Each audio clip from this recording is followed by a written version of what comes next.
This is Caribbean News Today, the future of news at your convenience.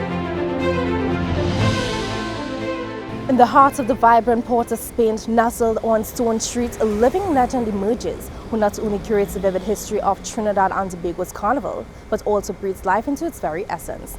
Meet Miss Rosalind Gabriel, the esteemed director of the Trinidad and Tobago Carnival Museum, the illustrious band leader for the junior mass and the undisputed champion of kiddies carnival. Her story is a carnival chronicle that spans across decades. I would actually like to say that I was born into it. Miss Gabriel took a nostalgic journey down memory lane. Born and raised on Stone Street, her earliest recollections are imbued with the resounding echoes of Carnival. It was a time when the streets came alive with the rhythm of anticipation as children like herself would dash outdoors as the mere whisper of Carnival approached. As children, we used to run from our home to the corner to see who was passing. And it was just an excitement in me every time I heard the iron beating of the steel band. And I was fortunate enough to grow up in the time of being able to see George Bailey's creations, Harold Saldina, Edmund Hart, the icons of mass who passed on Arapita Avenue at that time. Her strict family upbringing didn't allow for playing mass, but thanks to her husband Norman, she was introduced into the world of mass making. When she had her first child, Gabriel didn't hesitate to immerse him into the experience she was allowed to watch growing up. She recalled the launching of one of her bands after the traumatic 1990 coup.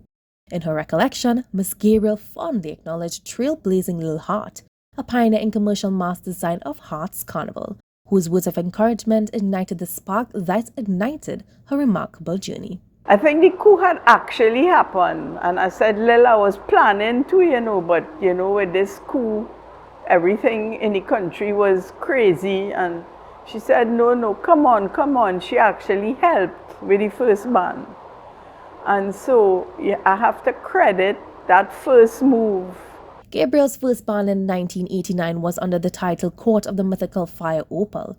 She has long upgraded to the lounge band category with over 200 masqueraders, and since 1996 has dedicated her presentations to local themes.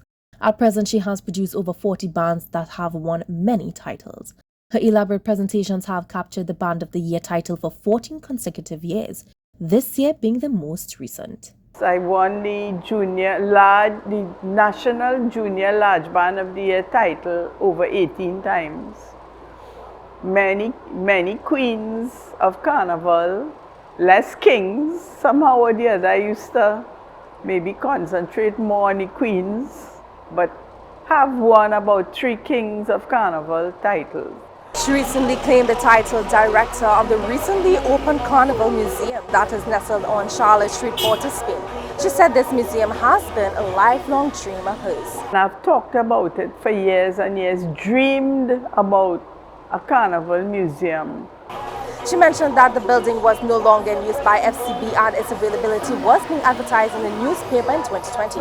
Although the process of gaining ownership of the building was a first-time experience for her, it was also a learning process. They wanted this building to be used for cultural purpose. I asked if the Carnival Institute of Trinidad and Tobago, which is part of the NCC, would join with the TTCBA in putting in an RFP for the use of this building. People ask me, what is your part in the museum? I say, well, I call myself the dreamer because I dreamt about it all my life almost, and it really happened. So dreams do come true. Miss Gabriel's story is a reminder that the spirit of Carnival endures through time, carrying with it the dreams and memories of countless generations on the vibrant streets of Trinidad and Tobago. It's just been a wonderful experience that I would not exchange for the world or change a thing. I am Rosalind reporting for Caribbean News Today.